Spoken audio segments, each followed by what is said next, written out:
بسم الله الرحمن الرحيم. معكم علي النمرية. اللهم صل وسلم على سيدنا محمد. أولا وقبل كل شيء نشكركم على مجيئكم لهذا البيت المتواضع، بيت النمرية. وحقيقة أن الرجوع إلى اليوم لحزب الاستقلال هو عودة لبيت السياسي، ويمثل بالنسبة لي فتح صفحة جديدة عنوانها الانفتاح والقرب والعمل وخدمة المواطن والمساهمة بكل ما أستطيع في خدمة الساكنة والدفاع عن مصالحها في إطار المسؤولية والجدية والالتزام.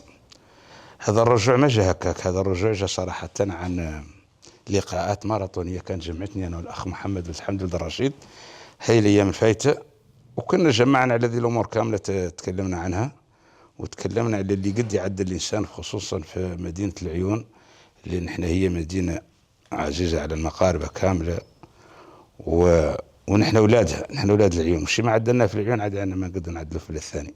هذا موضوع كنا تكلمنا فيه صراحة مدة تقريبا شي 6 لقاءات ولا 7 اللي كانت تلاقاتني مع الأخ محمد والحمد لله الرشيد.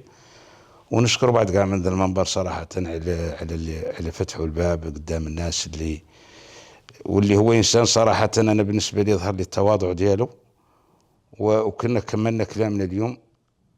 آخر شيء عدلناه اليوم هو لقاءنا التالي مع الحاج حمد ولد الرشيد، على ذا كامل اللي تكلمنا فيه. جمعنا عليه اليوم مع الحاج حمدي تقريبا مدة ساعتين في منزله العامل.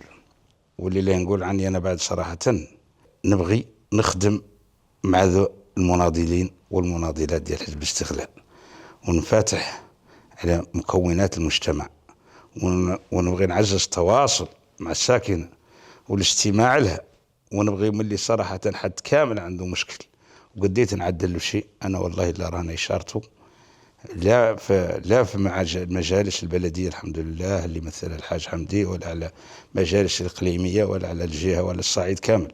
احنا مستعدين نجروا مع كل مواطن عنده إشكالية، احنا موجودين له.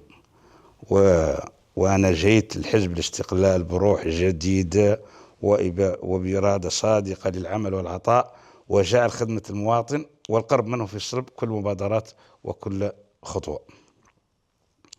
وأنا بعد اللي لا نقول، والسلام عليكم ورحمة الله تعالى وبركاته.